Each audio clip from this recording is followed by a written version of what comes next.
बाल विकास का अर्थ क्या है? बाल विकास का अर्थ है गुणात्मक एवं मात्रात्मक परिवर्तन। विकास की प्रक्रिया कैसे होती है? तो निरंतर होती है। विकास का प्रारंभ कब से होता है? गर्भाधान से। वृद्धि और विकास में क्या अंतर है? तो वृद्धि और विकास में अंतर है कि वृद्धि मात्रात्मक होती है, विकास गुणात्मक एवं मात्रात्मक दोनों होते हैं। विकास किस सिद्धांत का पालन करता है? निरंतरता के सिद्धांत का। विकास निरंतर होते रहता है।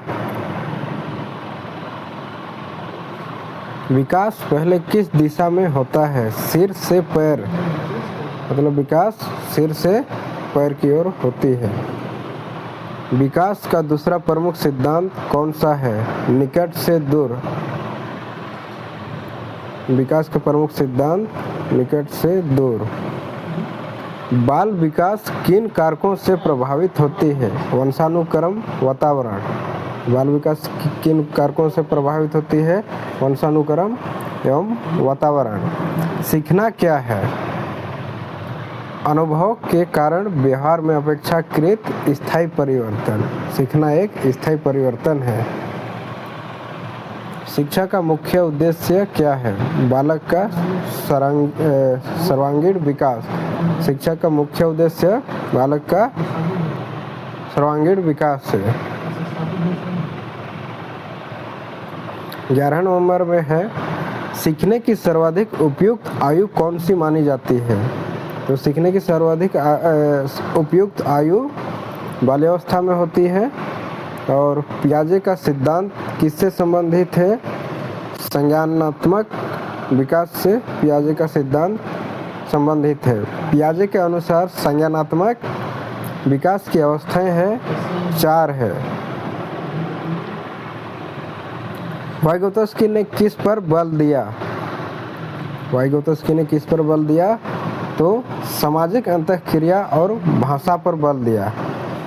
वाइगोत्स्की का सिद्धांत किस नाम से जाना जाता है? सामाजिक सांस्कृतिक सिद्धांत। बुद्धि परीक्षण का प्रथम विकास किसने किया था? अल्फ्रेड बिने। 17 में है, बुद्धि का मापन किसे कहा जाता है? बुद्धि परीक्षण, जो आईक्यू टेस्ट होता है वही बुद्धि परीक्षण है। बहुबुद्धि सिद्धांत किसने दिया? तो बहुबुद्धि सिद्धांत हावर्ड गार्डनर ने दिया है। प्रेरणा का प्रमुख प्रकार कौन सा है? आंतरिक प्रेरणा। सीखने का सबसे प्रभावी माध्यम अनुभव है। 21 नंबर में दिया हुआ है, अधिगम की प्रक्रिया किस पर आधारित है? अधिगम की प्रक्रिया अनुभव पर आधारित है। अनुभव से बच्चा सीखता है अधिगम प्रक्रिया के द्वारा। फिर 22 नंबर है, अधिगम प्रमुख सिद्धांत किसने दिया? थर्नैड ने दिया है अधिगम का प्रमुख सिद्धांत। प्रयत्न और त्रुटि का सिद्धांत ये भी थर्नैड ने दिया है। अधिगम का सामाजिक सिद्धांत किसने दिया? Albert Bandura. अधिगम की सबसे उपयुक्त परिभाषा किसकी है? गैने के अनुसार है। अधिगम की अधिक स्थायीता किसे प्राप्त होता है? तो अधिगम की अधिक स्थायी तक किसके प्राप्त होती है? तो अभ्यास का होता है। अब है, अधिगम का सबसे अच्छा माध्यम क्या है? अधिगम का सबसे अच्छा माध्यम यही होगा, अनुभव करके बच्चा अधिकतर सीखता है। हस्तांतरण क्या है? सीखी गई बात का नए संदर्भ में उपयोग। हस्तांतरण सीखी गई बात का नए संदर्भ में उपयोग है। सकारात्मक प्रोत्साहन अच्छे व्यवहार को बढ़ावा देता है। कहता है सकारात्मक प्रोत्साहन एक अच्छे व्यवहार को बढ़ावा देता है। नकारात्मक प्रोत्साहन क्या है?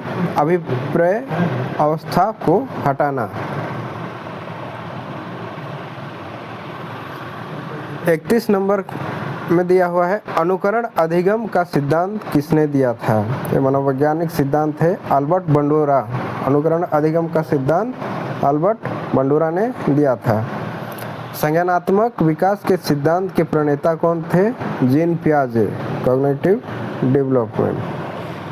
निकट विकास क्षेत्र, जिसे शॉर्ट में जीपीडी की अवधारणा किसने दी? लेव वाइगोत्स्की ने। आत्मसात क्या है? असिमिलेशन क्या है? नए अनुभव को पुरानी मानसिक संरचनाओं में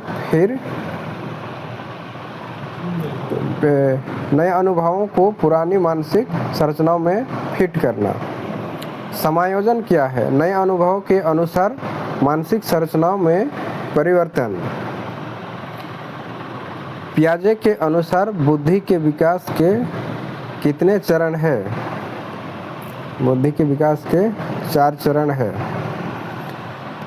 संवेगात्मक विकास, मूर्त, अमूर्त और औपचारिक विकास। बालक का सर्वांगीण विकास किसके अभाव में संभव नहीं है? संतुलित शिक्षा। अधिगम की सबसे अच्छी अवस्था कौन सी है? बाल्यावस्था। अधिगम जो लर्निंग की सबसे अच्छी अवस्था बाल्यावस्था में होती है। कक्षा में विभिन्न क्षमता वाले बच्चे को साथ में पढ़ाना क्या कहलाता है? ये समावेशी शिक्षा होगा। समावेशी शिक्षा का मुख्य उद्देश्य हर बच्चे को समान अवसर प्रदान करना, सभी को एक साथ पढ़ाना।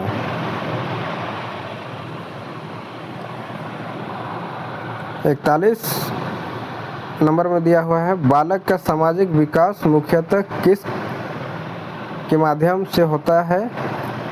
तो समाजीकरण के माध्यम से।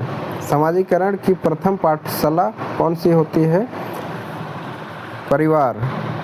भाषा विकास के दृष्टि से सर्वप्रथम कौन सी भाषा सीखी जाती है? मातृभाषा, जो परिवार से बच्चा सीखता है।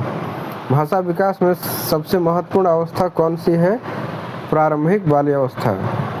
बालक में कल्पना शक्ति का विकास मुख्य रूप से 4 से 7 वर्ष की आयु से प्रारंभ हो जाते हैं। ध्यान की प्रक्रिया क्या है? मन का किसी विशेष वस्तु कार्य पर केंद्रित होना, ध्यान को केंद्रित करना। ध्यान की प्रकृति कैसे होती है? चयनात्मक। जो बच्चा जिसे ध्यान से देखेगा, चयन करेगा, उसी पर केंद्रित होगा। स्मृति का क्या अर्थ है? पूर्व अनुभवों को सुरक्षित रख कर आवश्यकता के अनुसार उपयोग करना। अधिगम का नियम क्या है? अभ्यास और पुनरावृत्ति। सीखने की प्रक्रिया में स्थानांतरण का अर्थ क्या है? तो एक अधिगम का प्रभाव दूसरे अधिगम पर पड़ता है। बच्चा दूसरों को देखकर भी सीख लेता है। 51 नंबर में दिया हुआ है सीखने की प्रक्रिया में अनुभव का क्या स्थान है? केंद्रीय स्थान, सेंट्रल स्पेस, केंद्रीय स्थान। सीखना कितने प्रकार का होता है? औपचारिक, अनौपचारिक एवं अनौपचारिक। औपचारिक रूप से क्लास में शिक्षा है ग्रहण करता है, शिक्षक द्वारा ग्रहण करता है। अनौपचारिक रूप से परिवार में या बाहर सीखता है।